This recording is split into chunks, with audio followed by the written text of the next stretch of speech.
Being 7 o'clock, I'd like to call to order the Board of Selectmen meeting for Wednesday, December 2nd, 2020.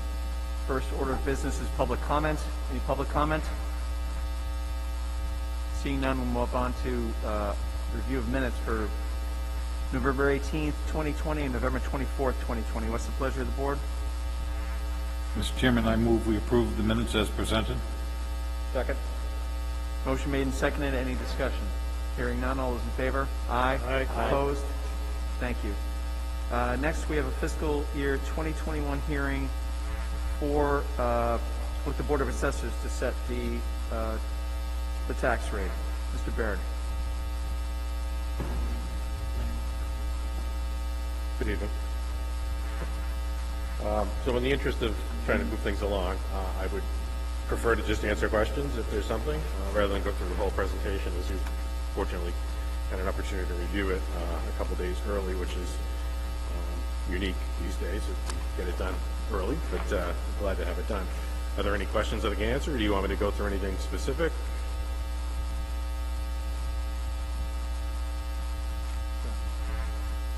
I'm all set, Mr. Chairman. I do want to compliment the Chairman of the Board of Assessors for another very informational presentation to the board. It makes it simple to understand and helps us to do our jobs better. So thank you very much. Thank you.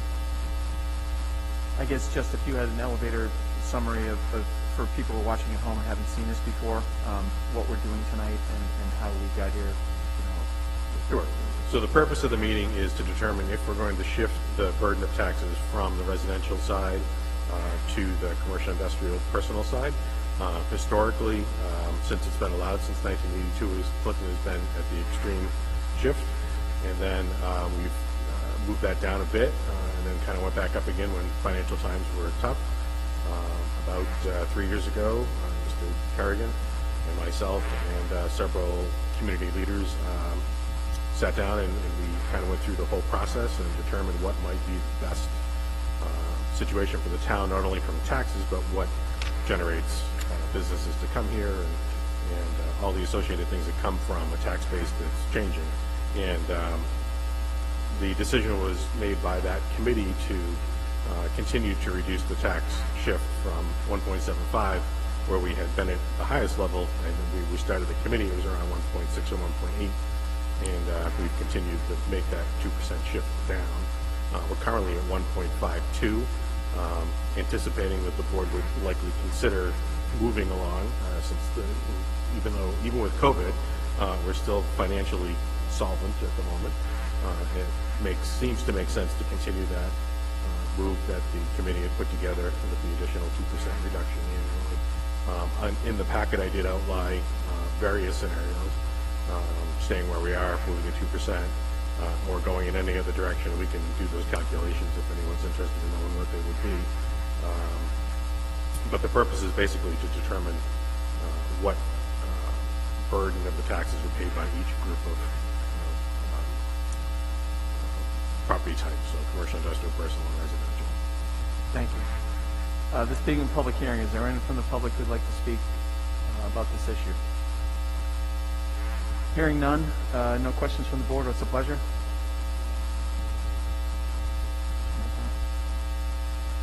I make a motion that we continue the policy established by the Board of Selectmen after the subcommittee report to attempt to reduce the shift to a more equal distribution between residential and commercial properties.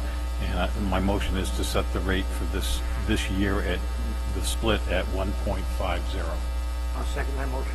Motion made and seconded. Any discussion? I'd just like to say that I consider this one of the most important votes we take every year. We've had a split tax rate, which for people who don't know, since Proposition 2.5, the state has allowed us to split the rate. A lot of towns have one rate for basically business and residential. We've had a split rate for those two things, and almost for the entirety of that time, we've been at the max, which, again, I don't see it as a position of fairness so much as it's just a position of smart business, where we're a town that relies on our commercial and industrial base, and the broader we can make that base, the better it's going to be for all of us. I think the relief we've seen in the past few years has been from an increase in that side of it. We're never going to build enough residential houses to get the base that we need because of associated costs that go along with it. So we've gone down since 2015, 15 points. This is another, every year it's an historic low. And I'm proud of that, and I'm proud of my members for going along with this. I think it's good for Clinton, not just today, but in the future. And hopefully the business community continues to notice and continues to invest in this community as we are. That being said, Mr. Chair? Yes. If I could just mention, the tax rate can't be the only incentive to attract businesses to the Clinton community, right? So there's, of the few studies that have been done, there's not a strong correlation between a commercial tax rate being lower and attracting more business. And some of the areas that they look at are, there's incentives, there's the services that are being received. So I think we also have to be as diligent with being creative and finding ways to attract potential people to town, other than just offering a lower commercial rate. thank you, and I agree completely. When we looked at this a few years ago, I think it came in usually around 9 or 10. It certainly does not let us off the hook for doing everything we can do. I just think that this is one of the things we have, we can't move ourselves closer to 190 or 495. So I think everything under control we have to control, and I think this is a good step, but like you said, this does not let us off the hook for making sure that we're delivering the services and being aggressive about marketing the town and making this town attractive to business. So it's just one piece in a very big puzzle, but I'm glad that we're doing our part to put it into place. Any other comments? All those in favor? Aye. Opposed? Thank you. Thank you. And if you would see Mr. Ward before you go, I'll you sign could it. Yep. sign the document. Thank you. Thank you, Mr. Mayor. Next up, we have a liquor license change of category public hearing for 1044 Main Street.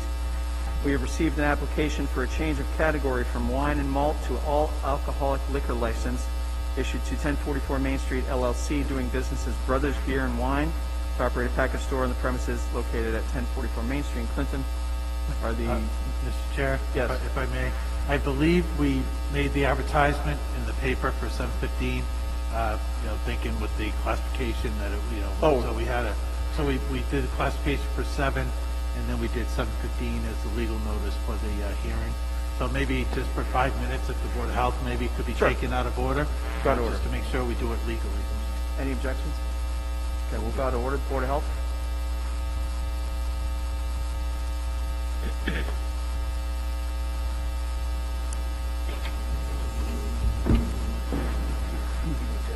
Gentlemen. I'm just going to give you a quick overview of where we stand right now. Alrighty, we've got 540 cases in the town from the start. We're monitoring 57, and we got 483 off. It's going up rapidly. So as far as last week, we had 41 confirmed cases. So far this week, we got 24. It's not slowing down. This is going to put us third week in the red again, even after the governor changed the criteria, which means we're going to have to roll back phase 3, step 2 to step 1, which is 40% occupancy, only 6 people at a table in a restaurant, 40% occupancy at gyms and stuff like large gatherings. So that's where we're going to have to go probably Monday. But with the way these cases are coming in, 40 plus a week,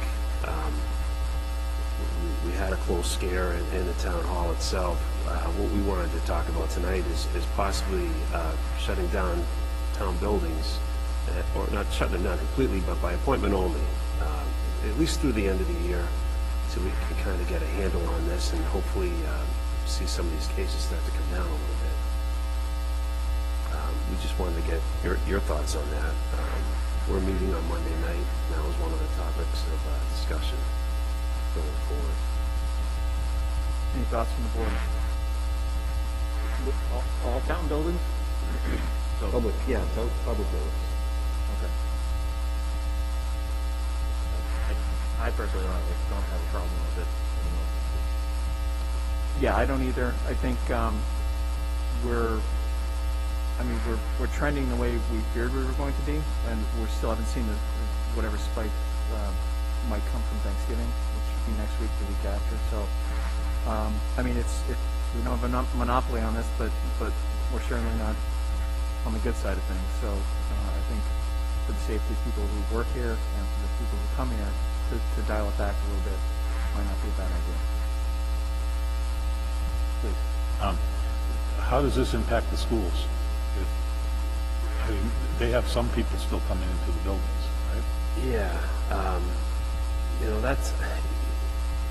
that's another topic of discussion. I mean, I'd like to get a few of us to sit down together and all be on the same page with the schools, and they're remote plus. They've got some special needs kids in there, and yeah, they want to talk about sports, opening up on December 14th, but I think going forward, we should sit down as a group, maybe get some of the department heads, and it's been a while since we sat down when this all started, and find out where everyone's at, how they're doing, and if there's anything that they need. But we should come up with a schedule, try to figure out where we want to be. Where do we want to be when we're going to, get the schools back? Where we want to be when we're going to allow sports, allow buildings to remain open? We recommend follow the governor's guidelines, but we want everyone to be on the same page here. So we all know what's coming down the road, what to expect if these numbers don't start coming down. Some of the towns are talking about rolling back to phase 2, which means all restaurants are closed, gyms are closed, and it's to go only. So, I mean, that's a last resort for us, but it's something that has to be discussed.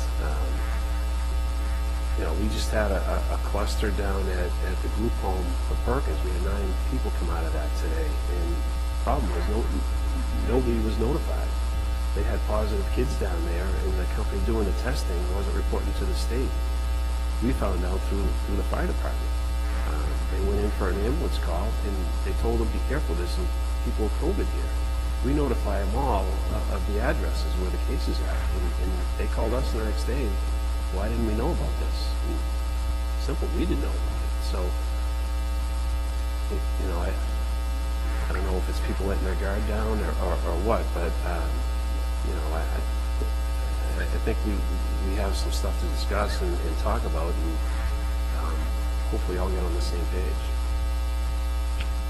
Mr. Chairman, if I may, personally, philosophically, I'm opposed to going backwards.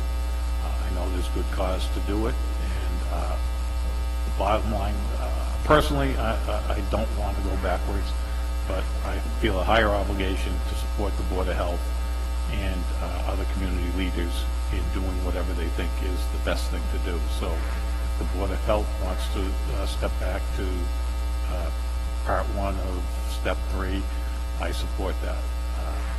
But personally, I don't like the idea. Well, it's not our choice, it's a governor's mandate, Right. so we have no choice. All we would do was on Monday go around to all the businesses, hey, here's where we're at, because of where our numbers are. But going forward with I'd like to see the schools open. I don't want to see any businesses closed. But let's be all on the same page so that we know if the numbers get to a certain point that we have no choice. I'd just like to air it out and let everyone know. I'm with you, Bill. I don't want to see that happen either. But some of the stuff we have no choice. Right. I don't want to go back to phase 2 and close everything down. That doesn't help our economy here in town. It doesn't help anybody in town to do that. No, nobody likes this. No, To be no, clear, no. but we've been saying, No. and we're not trying to beat up on people. We're all tired of this, and we're all hopeful for a vaccine and light at the end of the tunnel. But the fact is, it's December 2nd, and we have a long winter in front of us, and we've known what the consequences were. Everybody knows that if things keep going south, that we're going to have to go backward. It's just the way it is, and nobody likes it, but we just want people to know that there are consequences to actions. And we're all in this together. We've been in this together the whole time, and if we keep doing what we're supposed to be doing, we'll get through the next few months, and next year will be better. But this is by no means over. So, do you need a vote from us, or is this? Well, we just, I'm more interested in sitting down and talking and seeing where people are at, where they're at with their staff, see how everyone's doing, if there's anything that they need, what obstacles they saw in the last few months. We don't know. I mean, we're pretty out straight ourselves, so I'm sure everyone has a few things they didn't expect to happen, but as far as getting on the same page with the public buildings, with the schools, police, fire, first responders, let's see what they have to offer and what's going on with their departments. It's been 6 months. I think it would be a smart thing to do. Mr. Chair. Yes. So is there any insight into the growth in numbers in terms of, how many different households this is affecting? Are we seeing that, like, when one person in the household gets it, it tends to spread, and we have, maybe a dozen homes that have COVID, or is it more widespread? We're seeing a lot of it in some of the smaller homes and apartments where it's hard to social distance. This big cluster at the group home of 9, that's 5 residents, 4 staff. 2 staff live in Clinton, 1 in Auburn, 1 in Westminster. But the problem is nobody was notified. So these people weren't really coached on what they can do and what they can't do. So they could be anywhere, in town. That's concerning. But there are a lot of numerous positive cases in the same households. There's just not much you can do if you've got kids.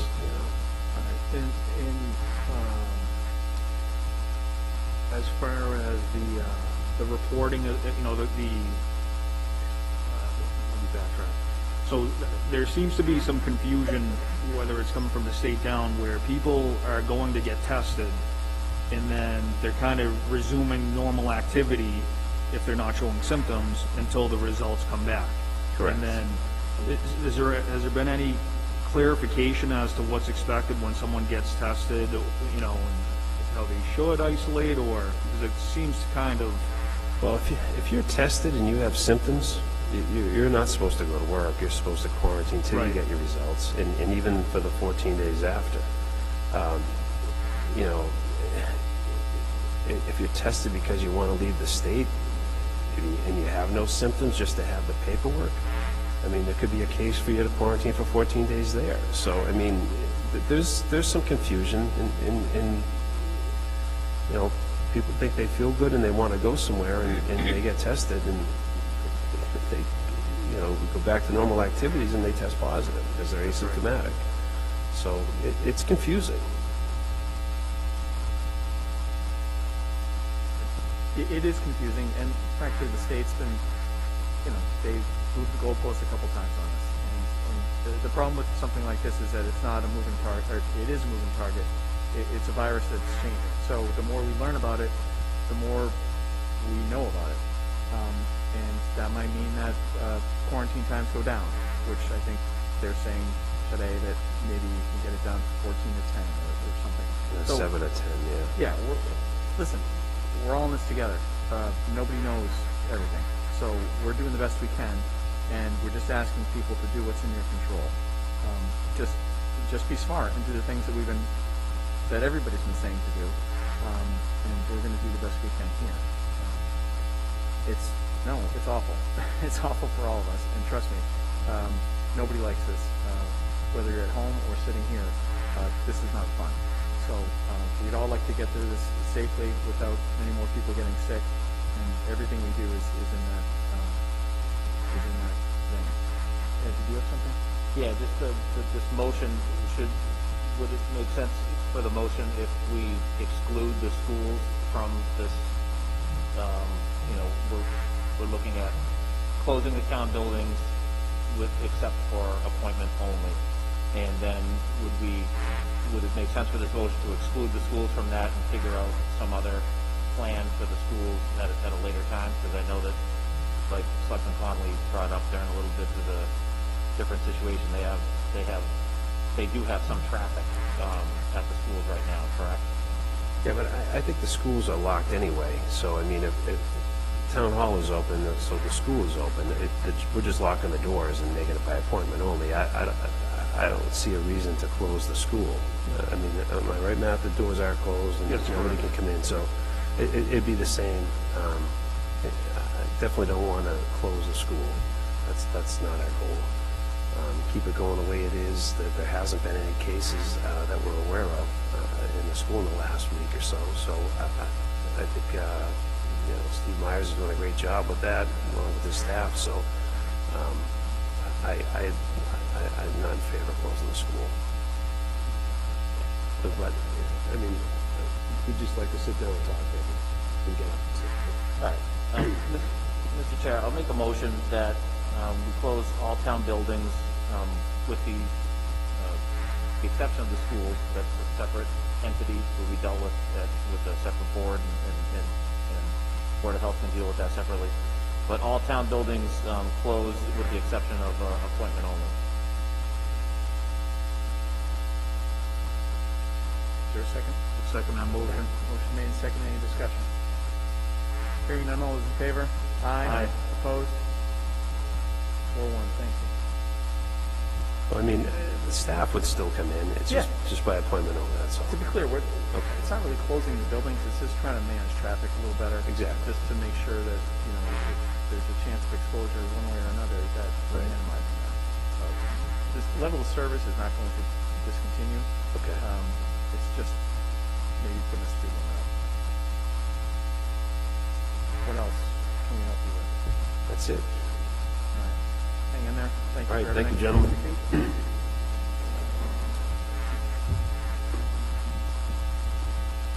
We good with brothers? All right, we're going to go back into order here. We have an application for a change of category from wine and malt to all alcoholic liquor license issued to 1044 Main Street LLC, doing business as Brothers Beer and Wine, to operate a package store on the premises located at 1044 Main Street in Clinton. Are the applicants here?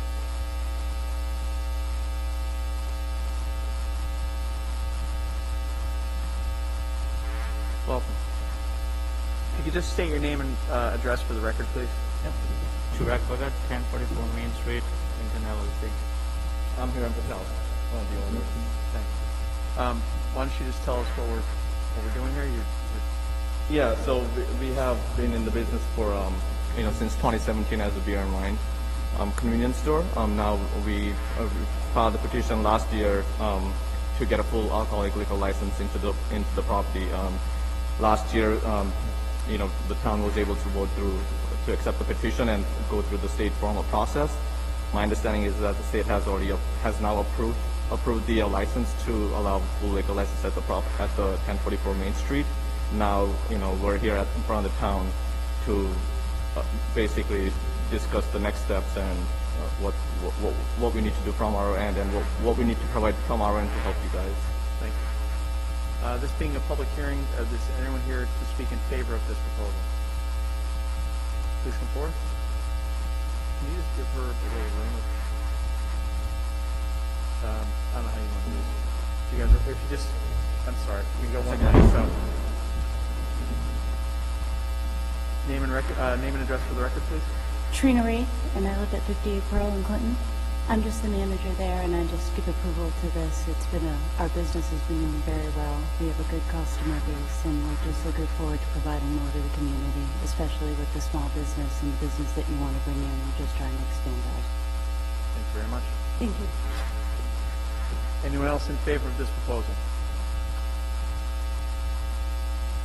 Is there anyone here to speak in opposition to this proposal? I'll close that portion of the hearing. Are there any questions from the board? Hearing none, what's the pleasure? Mike? Mr. Chairman, I make a motion that we grant the request for a change of use of the liquor license at 1044 Main Street from wine and malt to an all-alcoholic liquor license. Second that motion. Motion made and seconded. Any discussion? Hearing none, all is in favor? Aye. Opposed? Good luck. Thank you.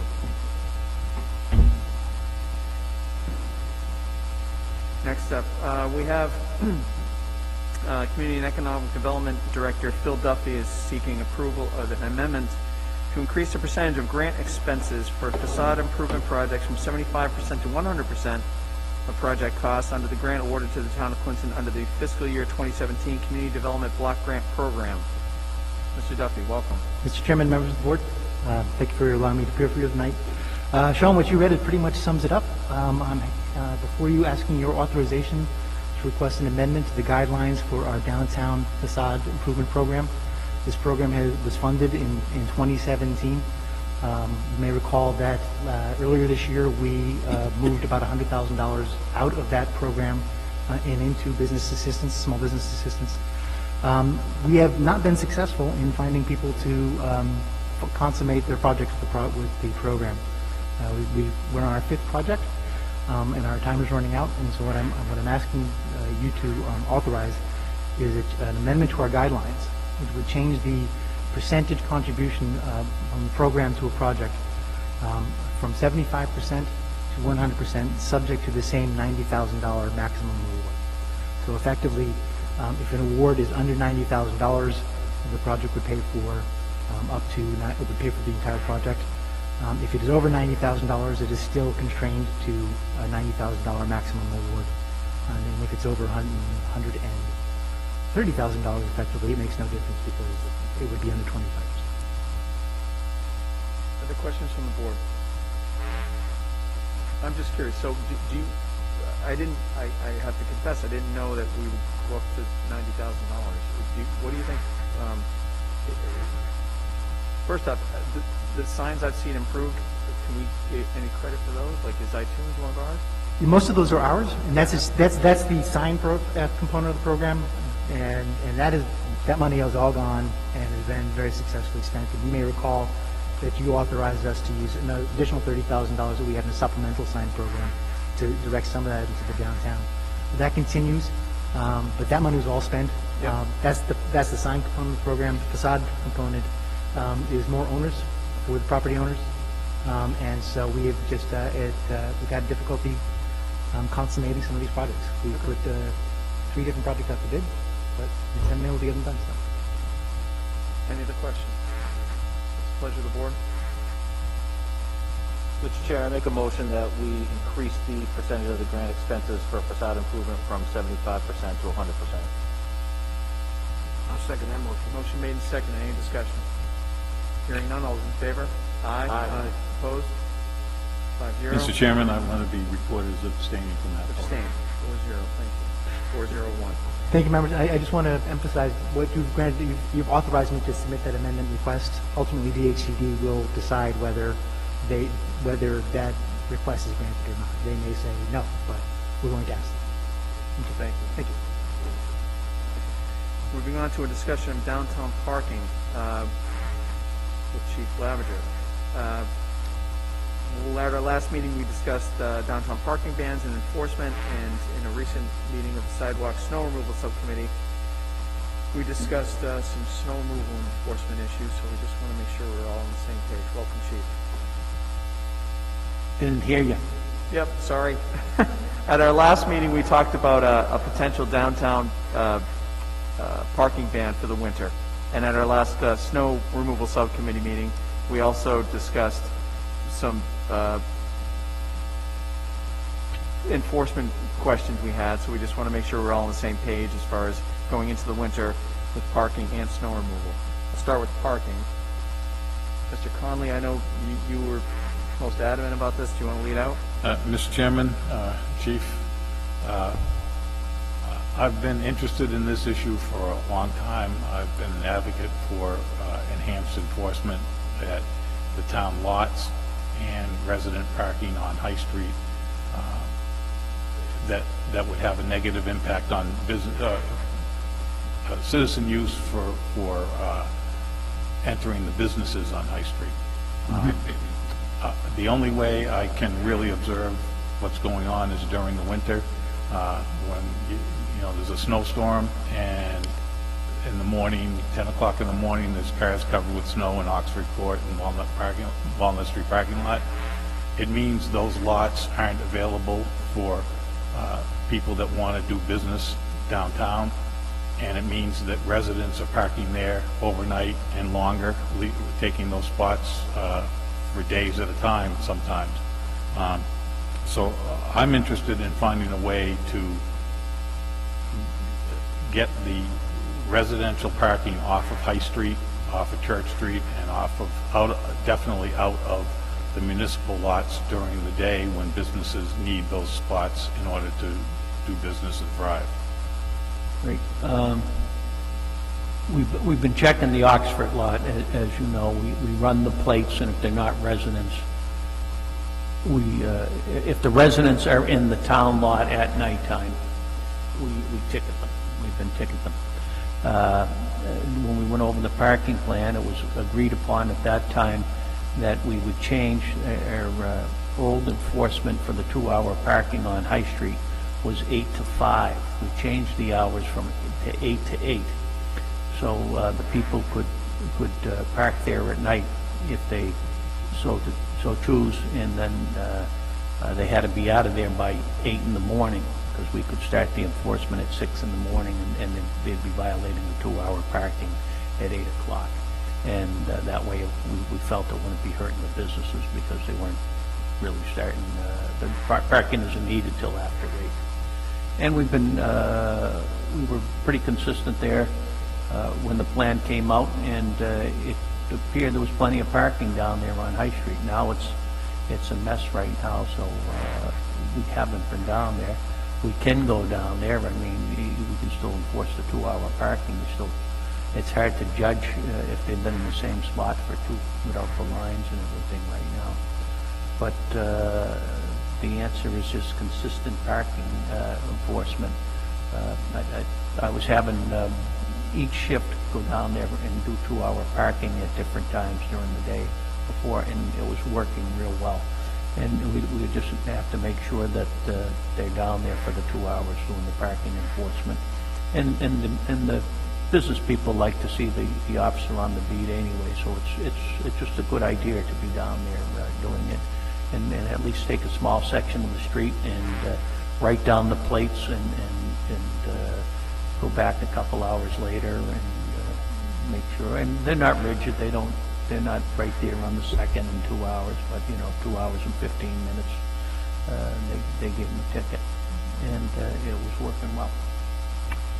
The other part of what I wanted to bring up. And the municipal lot over there, it's 24-hour parking. We'd have to again go mark them, and if the guy's on a day, it's hard for 24 hours, but it's easy when it's snow, like you said. When there's snow on it, we can see that they've been there for a couple of days. Then after 72 hours, it's an abandoned vehicle. We can actually tow the vehicle out of there after 72 hours. And we don't like towing people's vehicles. They get a little excited when you tow their vehicle. But we try to contact them ahead of time and let them know that, after, we see a couple of tickets on there, and then we locate the person wherever they're staying and run the plate and tell them, next move is going to be, we're going to tow your vehicle out of there if you don't get it. Thank you, Chief. That's my primary concern is Oxford Court, High Street, and Walnut Street lot.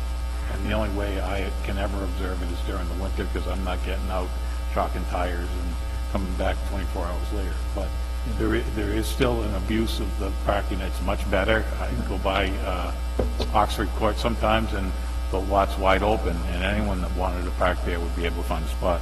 But the other thing that I brought up, and that I'm not setting this, it was something I wanted to have a discussion about, was given the the situation on High Street, I know we're shutting it down for the winter, but there's no lines marked, there's cars parking, 3 feet from the curb with the butt ends sticking out into traffic. The bump outs there are not finished.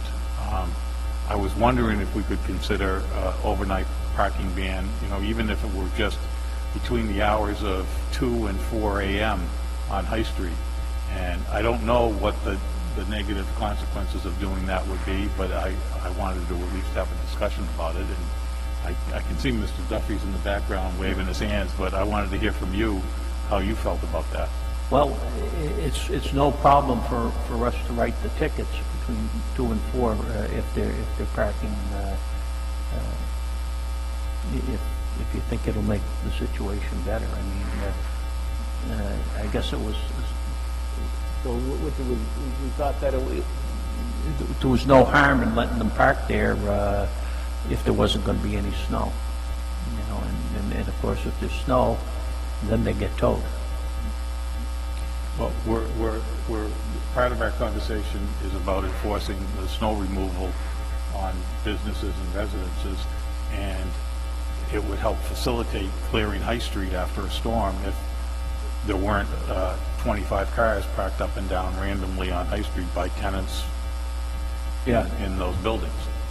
I guess. Well, I mean, you can train them. I mean, we used to have the old snow ban from November 15 to April 1st or something like that. And A lot easier. I mean, You went back to actually, wouldn't it? Went back to like November 15th to April 15th, the standard thing, no parking. no parking on the street, and that was all over town. And it wasn't necessary. I mean, it created a lot of problems for us because you have all these 3 families, and they were built before people had cars, and now there's the 3 family, then they each have 2 cars, so they're parking on the side of the street. So with the snow emergency, it's only 5 times, 10 times a year that they have to find parking, and they didn't. Sometimes they have to park far away from their house when you had that snow ban, and now it's maybe 10 nights a year you have to park far away from your house. So that was our thought back then. And now when it snows out, they get the flashing lights. I think everybody knows when it's going to snow or should know, and we put it across our website. I think the town puts it across their websites. They flash at the red lights, the intersections in town, and people know that it's snow emergency, no parking on the street. And then the DPW calls us, and if it's a big hindrance, we tow the car. Do you think it's been getting better? We've tried to be patient here in letting people get up to speed on changes, and with the lights and things. I mean, do you think it's getting better that people are moving, or because even the past couple weeks, I think every storm we have a few people that just don't get it. We have probably 15 people that just don't get it. 15, 20 people. Because like I said, it's getting that time of year where people are telling me, oh, these people never move, they always park in front of their house no matter what, and people plow around them. As we talked on the snow removal committee, we understand it's unrealistic to go street to street and ticket and tow everybody who's out there, but we're more concerned with people who are at intersections or multifamily houses or businesses that are plowing into the street, and I don't know how if you guys handle that, or I mean, during the snowstorm, we'll go tow them if they're in the way of snow removal, if they're making the road narrower. And if it a doesn't, lot of people just make an effort to get off as far as they can. If it's not a paved sidewalk, they'll pull up on their lawns or the bank and what would be the sidewalk if it was paved. and not just Different areas. I mean, the men that have been here for a while, there was just certain areas of town, you didn't bother. The DPW was good with it. Everyone was good with it. You get the routine down of how the parking would go. Yeah, not to shift gears too much here, but Matt and I spoke with the DPW superintendent, and we were, beyond cars, we were talking about business owners or property owners who were removing snow into the public way, and making it difficult for either pedestrians or people driving. And I'll let Matt, if you want to follow up on that. Yeah, so with these, the town has a communication service, correct? I think it used to be one call or something to that Right. effect. And similar, does that have the similar capability to Blackboard where you can highlight a particular section of town and send out a notification to anybody that's registered there? So I think to the point of High Street, if the snow ban goes on and we're able to utilize that communication on whatever part of town tends to be difficult to remove snow, between the blue light and between the communication, we're giving them plenty of opportunity of notice to move their vehicle within a certain amount of period of time or it's going to be towed versus, if someone goes out and then their car is there overnight and then it gets towed. I think that's kind of a different thing, but I think it's just a matter of the communication. Like I said, in another location that I lived, they had the blue light system and there was communication and you knew at that time, here are the municipal lots that you can go park at, and after the snow ban was over, then the vehicles had to vacate that parking lot within a certain amount of time, and it worked. But I think it's just a matter of, utilize the tools that we have, get the information out there, and the enforcement is there as well. The people we have a RAVE system here that will notify their telephones too, and people could sign up, hey, I parked on the street, can you please notify me when there's a snow emergency? We could do that too. Right? Did you have something, Phil? Do you want to? Then there's...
Mr. Chair.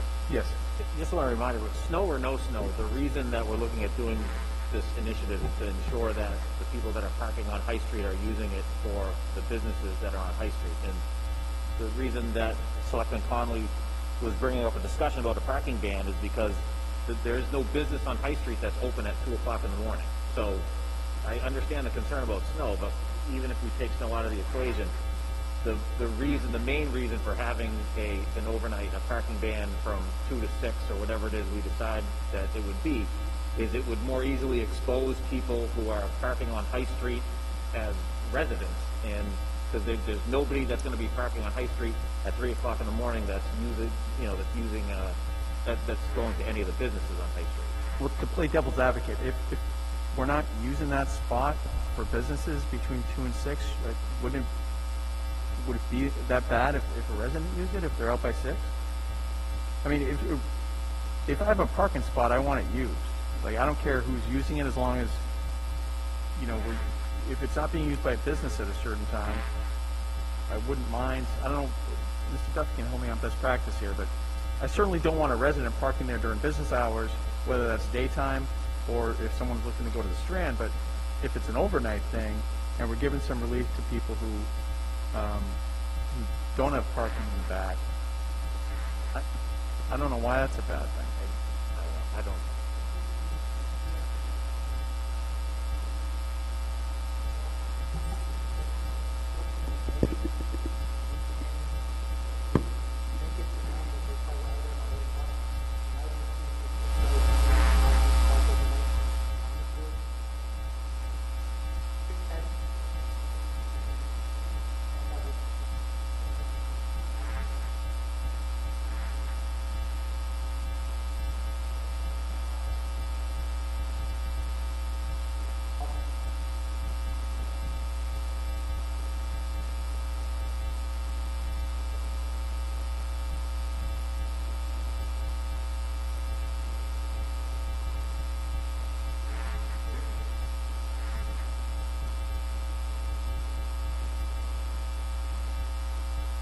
Mr. Chair, I'm just in favor, I can see what you're saying, but I just think a parking ban like that just makes it very easy for someone to know that who's ever parking there is not utilizing the parking for, to go to any business. That's the main reason. It makes it makes it more simple for enforcement. Go ahead. And I also think that when you think about the amount of resources that the town would have to utilize to, to counter that, so right now relying on the police department, or any other services the town provides, that, now you have, it kind of fixes the situation with very little resource requirement. I just don't want to hear anybody complain about lack of parking if we're just. Well, we can also try to be strategic about the areas where we have this. If there are, I mean, and Mr. Duffy can speak to this more than I can, but there are probably some sections of High Street that are more dominated by strictly business, and there's probably other sections of High Street that may have more residential housing. So maybe there's a way that we could be strategic. It doesn't have to be from from Union down to Water Street. Maybe there's an area where we can cut it off. But I'm in favor of it, and I think it's worth exploring. Yes. In the packet is some stuff from that traffic study, the parking study, which I think I would encourage everyone to explore, because, and I might be in the minority here, which is fine. It's not the first or last time, but I think a good parking spot, the best parking spot, is the one that's, employee of the month only. It's a spot that in the morning it can be used by businesses, at night it can be used by a different business, overnight it can be used by a resident. It's one spot doing maybe 3 or 4 jobs, instead of us spending $1 million or $2 million to buy a lot and put 150 spaces up there that people probably aren't going to use. So I would encourage us to continue this discussion. If there's a motion, I'd entertain it. Mr. Chairman, for the time being, I'd like to make a motion that we continue the existing temporary ban on parking on High Street that Mr. Duffy referenced. I think he said it expires the 15th.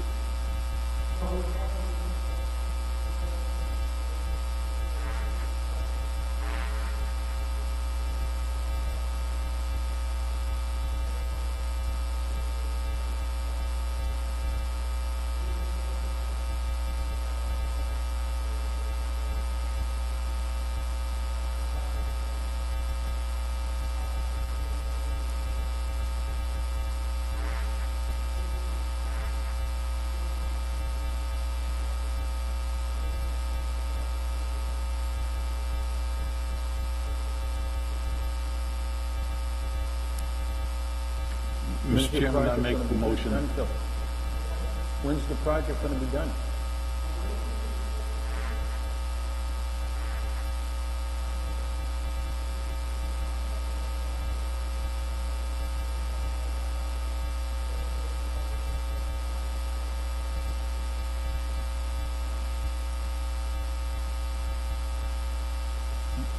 They're going to want to keep that ban on until they're done, right? The overnight ban? Mr. Chairman, I'm making the motion that we continue the overnight ban to March 5th, to reconsideration on March 15th, with the idea that we would extend it at that point in time, or at any time in between, we could remove it. But I'm making the motion that it be in place and enforced until March 15th. I'll second that motion. Motion made and seconded. Any discussion? I just have one question. So would there be a particular time period that would be enforced, or, is it 1 a.m. to 6 a.m., or? What did the original ban? What's the ban say, Phil, on what you handed out?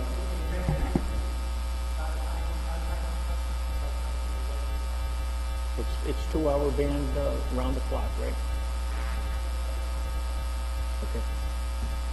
The only question I would have then would be, so if you have someone that is at a local establishment who's not a resident who leaves, their car would then violate the parking ban, correct? And be ticketed.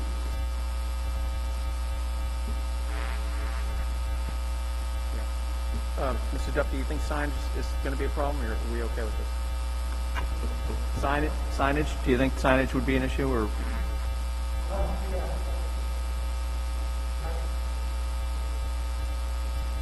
Okay. Oh, go ahead. Mr. Covers? Sorry. Just, when are those signs proposed to go up?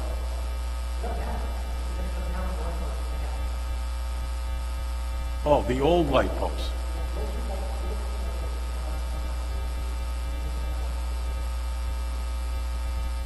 Well, if they're up now, then hopefully. But the ban is already in place. Right. Good. I'm good. I guess I'm just having a little bit of confusion with the if it's being called a resident parking ban, does that encompass anybody that is parking down on High Street? You're saying if you go down there, not if you live it off the court. We've had this question with resident parking on Grove Street. Does that mean I can park down there? Yeah, I mean, I guess it's fair. I mean, how do we decide who a resident is? I mean, if it's a parking ban, make it a uniform parking ban where, It's a 24-hour, 2-hour limit, right, Phil?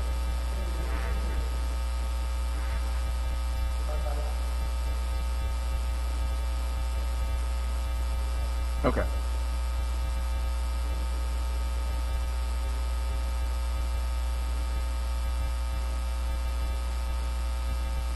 So somebody from Lancaster parks there, are we gonna tell them? If someone from Lancaster parks there, what do we do with that? Oh, yeah.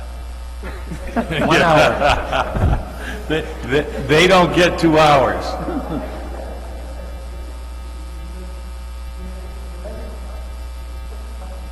We don't have stickers. Right.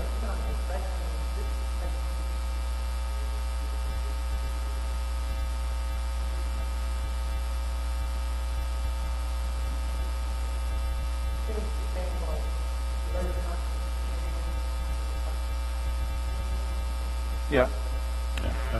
that's where I think if there was just a parking ban on High Street between these hours, any vehicle that's there, I mean,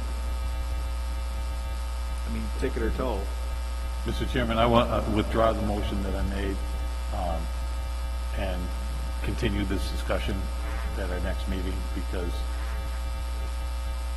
the objective I'm trying to seek is to open up parking spots for individuals looking to do business on High Street. As you said, I see no problem with people parking at night, and it's a good use of the parking, but it started with the Oxford Court parking in the municipal lot, and they park there all day, and you can see it after a snowstorm. It's the only time I can see it. The police have they can scan plates as they drive by, or they can every 2 hours check. But I don't know the mechanism for enforcement. But the objective I'd like us to get to is that those parking spots are open for people doing business on High Street. Oxford Court has 20% of their parking lot never gets used, it's basically abandoned, and their residents are parking in the municipal lot, and it has gotten better, but they're also parking on High Street. They're accessing their units and their space from High Street, and they're taking that parking away from the businesses that need it. I concur, that should not be allowed. I don't know the solution, so that's why I'm withdrawing the motion. No, but it should be a clean deck at 8 o'clock or whenever that ban is over. And so I guess we'll have to figure out a better way to make that happen. Yes, and Mr. Chair, I mean, what reason would somebody have for parking on High Street between the hours of 2 and 6? Say if that's the hour that we wanted to do this ban in the future. I guess And in theory, you said devil's in advocate. theory, if the lot in back, if the people who are supposed to be using are using it, and maybe they're staying with somebody or it's an extra spot. I mean, I think if it gives down, ideally, if there's more development downtown with recent zoning changes we've made, that there's going to be more residential places up on top of these buildings, and maybe they don't have the parking that Oxford Court has. So I'm just saying, if it provides relief for somebody in the overnight and then they go to work, I don't see the harm in that, as long as it's a clean deck. Well, yeah, when no, it's but time. with respect, but like, what do you define as overnight? I mean, if somebody wants to park at 11 o'clock or 12 o'clock, and there's some businesses on High Street that are still, not many, but they're still, Yeah. Clinton's is still open. Yeah. So, I mean, it's, Well, I guess that's for us to determine. right. Yeah. I mean, I'm open to things. It frustrates me when people say that we need more parking in town when we're not maximizing the inventory we have. And whether that's coming to agreements with private lots that aren't used during business hours, or during the day, or the church lot, or us not lighting, which we've talked about, and providing wayfinding, which we're working on, to the existing lots, to educating people to all the lots available. Before we start wasting acreage and money on additional lots, I just want to make sure we're getting the most out of the spots we have. So I think we all are in agreement, even though we're coming from different directions. So let's continue this. Yes, and I just have one more thing before we move on. And I want to thank Chief Levenger for showing up, obviously. But I think at our last meeting, we were discussing this. We were hoping, I mean, not that it would have to be settled tonight, but we were hoping to talk with Chief Levenger about possibly coming up with more of a defined plan for the enforcement of the parking on High Street. What type of frequency would we be looking at that we would think is adequate? Would it require more resources depending on what our ask was? And I commend the police. I know that they're doing a good job trying to keep up on this, but I think what we were hoping to do is start a conversation to have more of a defined plan moving forward on how we were going to handle enforcement on downtown.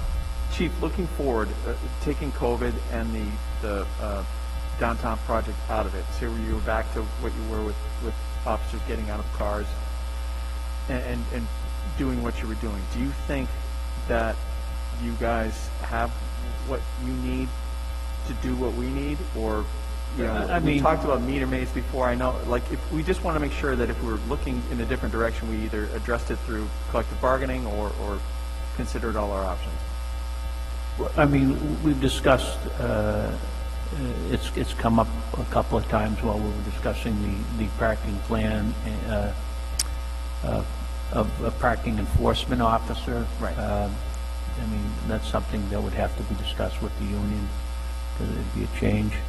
But right now, there's someone assigned that area, and that person can go down there for, unless something heavier is going on, we can have someone go down there and do some 2-hour enforcement. And they were doing it, and they were very consistent in doing it, and the parking was looking, I didn't see any issues with it. Phil, when the plan first came out, it was looking real good down there, right?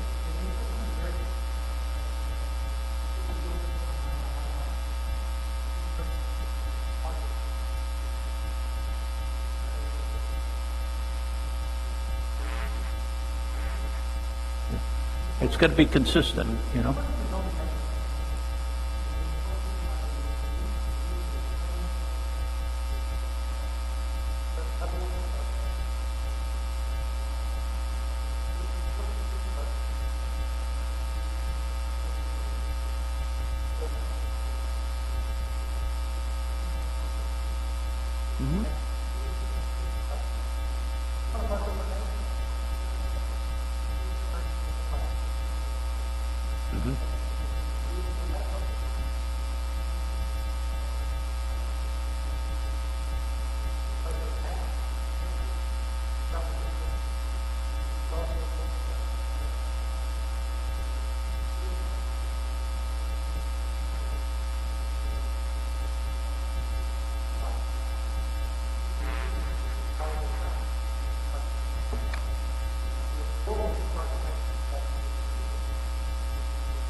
Yes.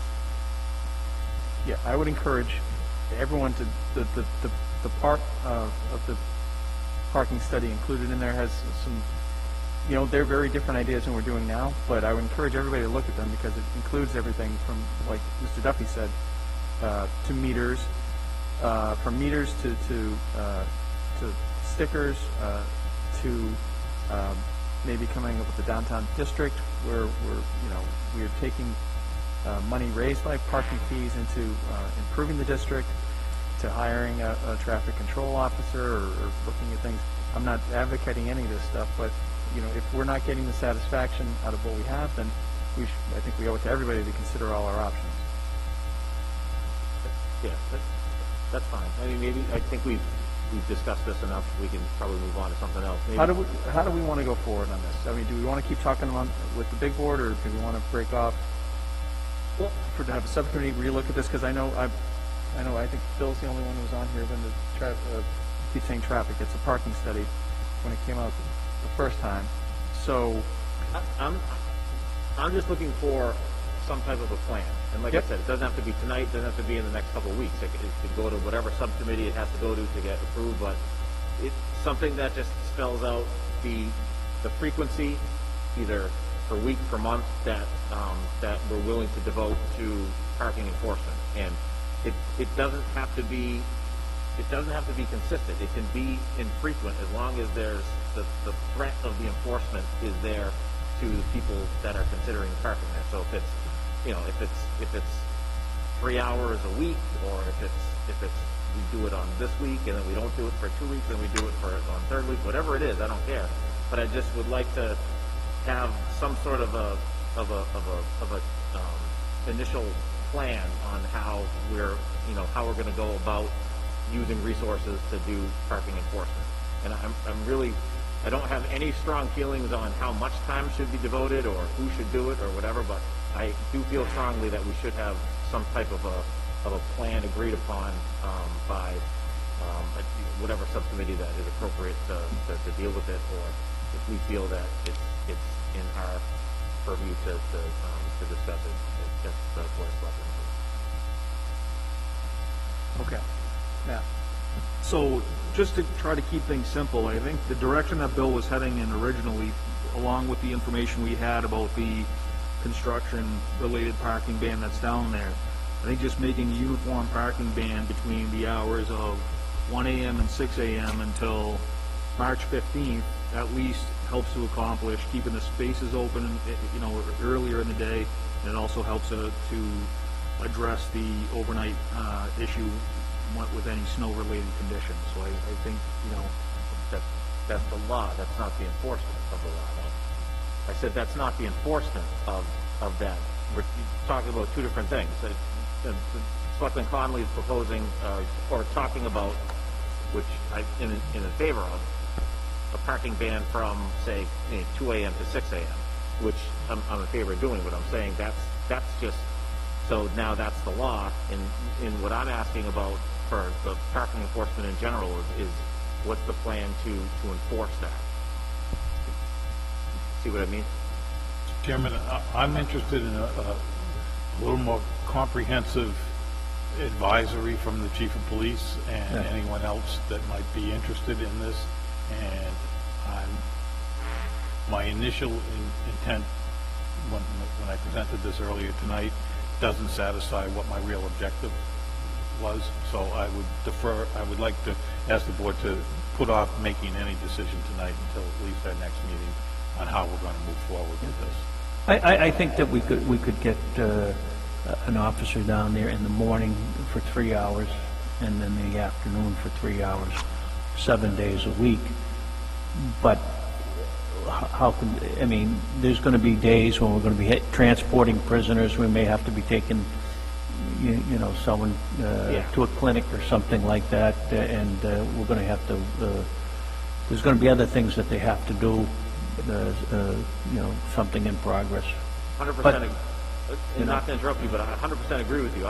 Whatever that plan is, I would want it to have flexibility in it to accommodate the police department. That's it. So I'm not, But, you know, I'd feel comfortable dedicating someone 3 hours on the 6 to 2 shift and 3 hours on the 2 to 10 shift to be down there doing parking enforcement and just walking the beat in general.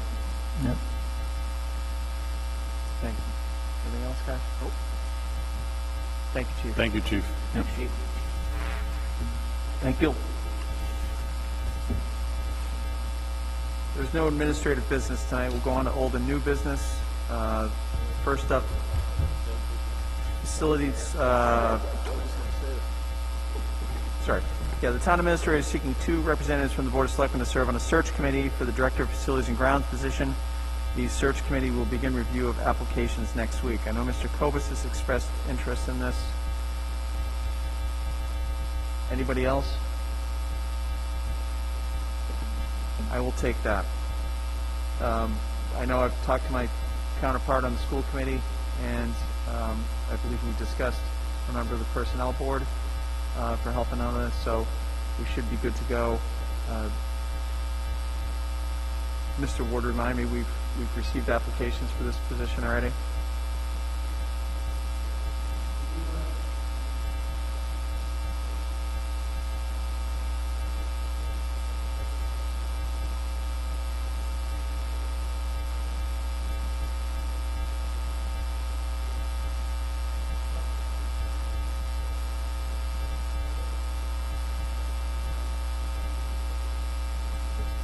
Great. Okay, well, consider Matt and I at your service. Next up, the 2020 Senior Tax Rebate Program. This dovetails into our tax classification hearing. A couple years ago, we added extra money to provide relief for seniors who were having trouble with their property taxes, and allows them to work off.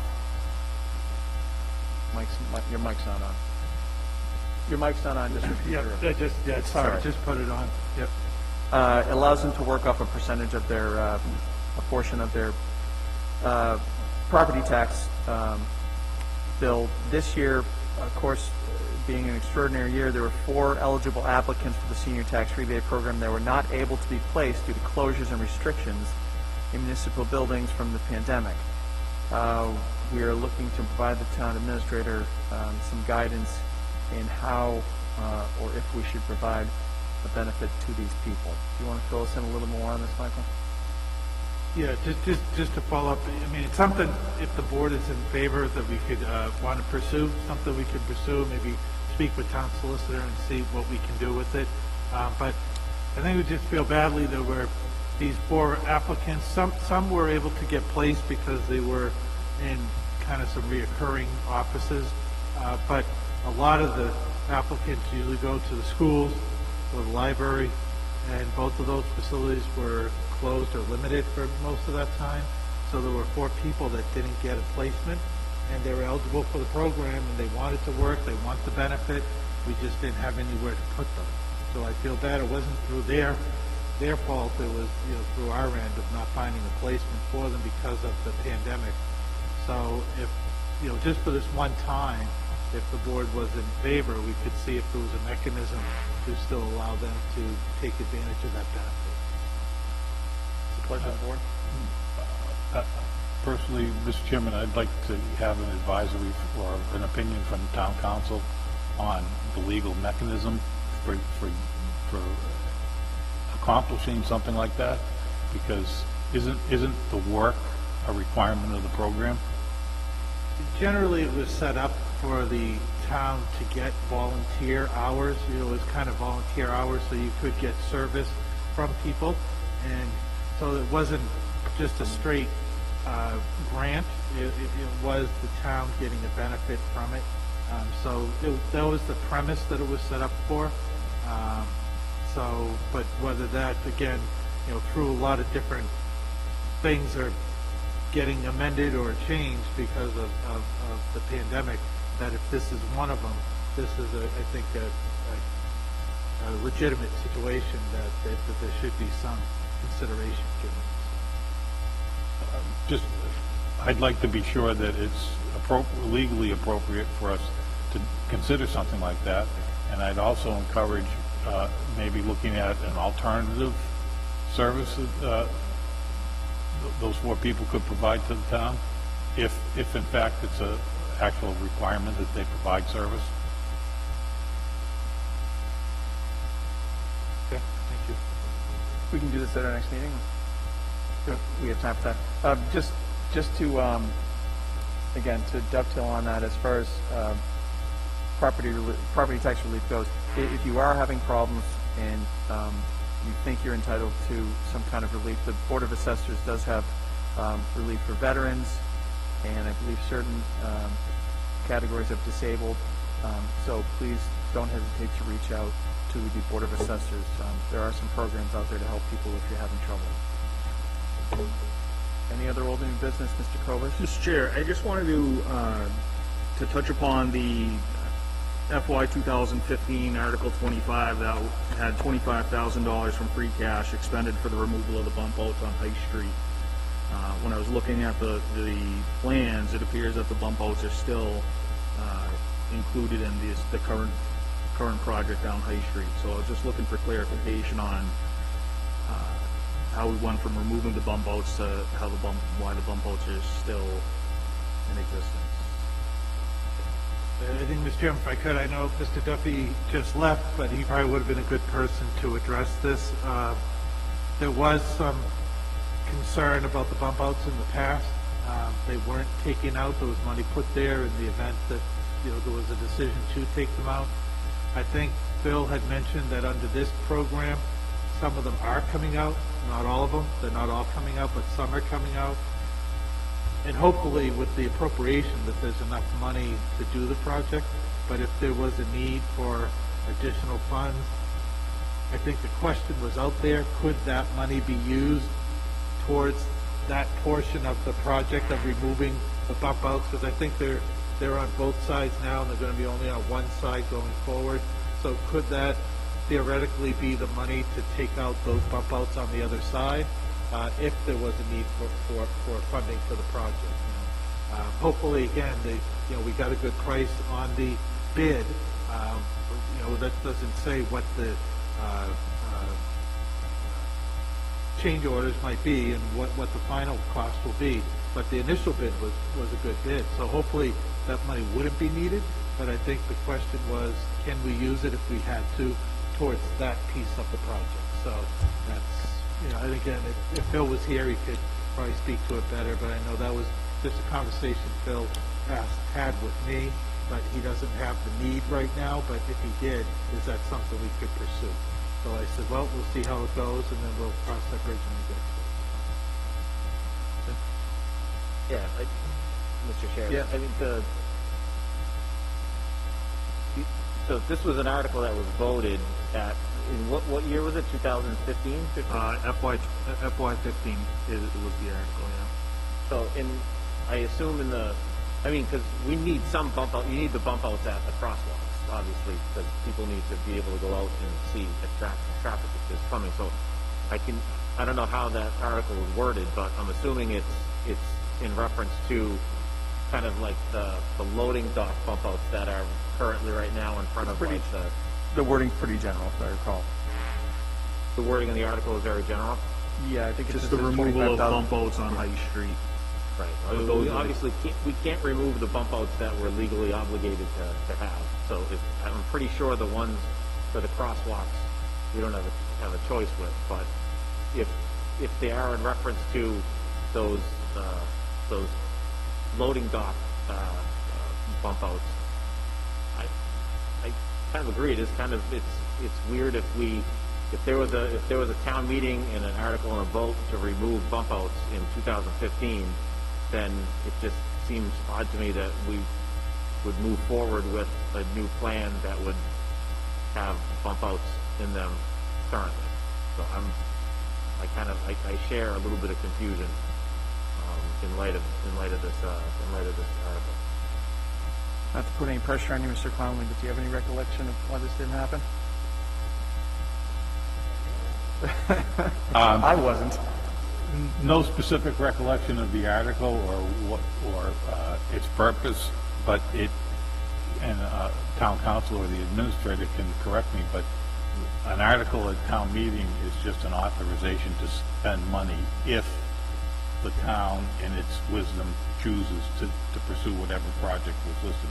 It's not a mandate, it's not a requirement, it's, at some point, we must have been considering not just the bump outs, we were concerned with the brick concrete circles at the crosswalks. We did take those out.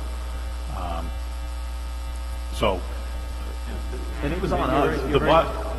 You're right, Mr. Conley, on both points. I think there was concern on the bump outs on needing them, as Mr. DeVault said, for loading purposes, but do they need them on both sides? Do they need them on the whole street?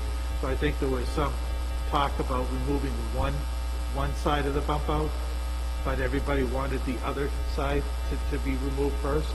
So, you know, it's up to the Board of Selectmen to make that determination. And, Right. I don't think there was ever consensus to come up to which ones were going to be taken out, so. And Matt, correct me if I'm wrong, but Then we started discussing the design. the article, of the whole article, redesign. it was authorizing the board to spend that money. Board of Selectmen. Right. So it was, I don't know what happened back then, the board's changed, so I don't, if it's something we want to take up. Well, Mr. Chairman, if I may, part of that is that I'm sorry. No, I was just gonna say, I don't think there's any need to go back and reinvent the wheel. The bottom line is whatever happened. The board now in the town has decided to move in a different direction, and now voted to appropriate the funding for the project that's going on down there now.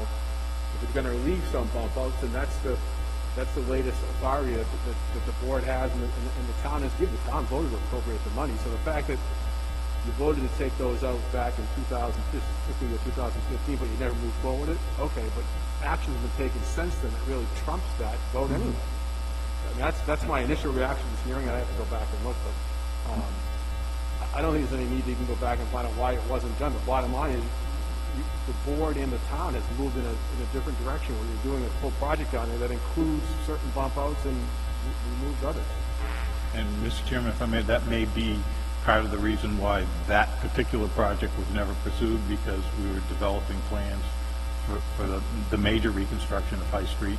And I think the point that the town administrator was trying to make was that if the budget for High Street, this project, became restricted, those funds may be available because in this new project, we are removing some of the bump outs. I think if the intent would be to remove more of the bump outs at this point in the project, being a contractor, I tell you that pretty late in the game to be redesigning a project that was designed by an engineer and approved by the town. But that's the prerogative of this board if that's what they're so inclined, I guess. And then I think, Mr. Chair, if it gets to the point where by next town meeting, as the board had discussed about reviewing all the warrant articles, and if come next town meeting, the project is well along, everyone's satisfied with the progress and the design and the construction, then that could be something that's put on that next town meeting to close out and return that money back for other use. Great.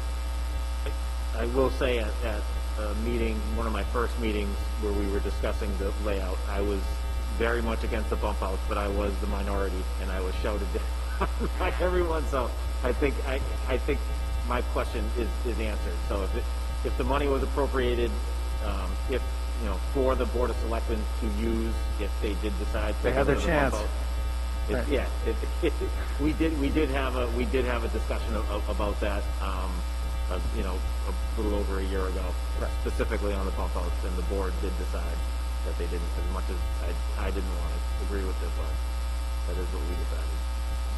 But there is a possibility that one side may be removed on South High Street, is that? I do recall, I think they did make adjustments to, I think Chris and Phil did make adjustments to, I think it was the side on where Chaconi's Family Fitness is. I think they did reduce that bump out, and it freed up like 3 or 4 parking spots or something like that, if memory serves me right. I know, Phil, this was his moment to shine. I wish he was still here. Any other old new business? Hearing none, I'll entertain a motion to adjourn. Oh, sorry, committee reports. Gosh, I actually have one of those, sorry. Committee reports. The Cable Committee will be meeting on Friday to review finalists for our director position. We had some great interviews over the past couple weeks with members of the committee and our new Human Resources Director. I think we're well on our way to getting someone good in that position.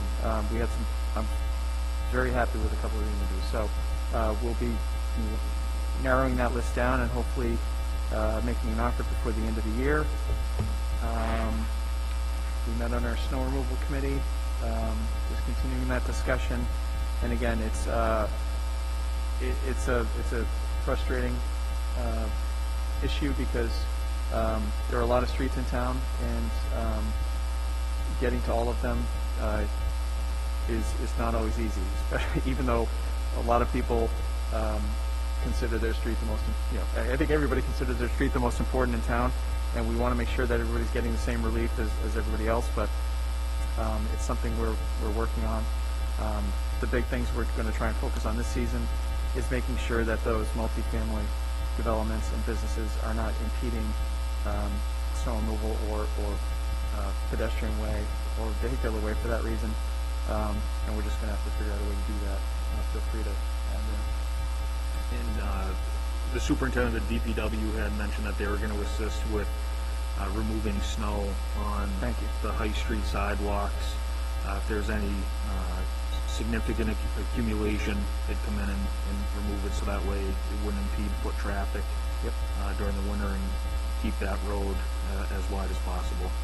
As we've said in the past, we're asking the members of this community to do something. We have to be doing it ourselves, so we want to set a good example and make sure.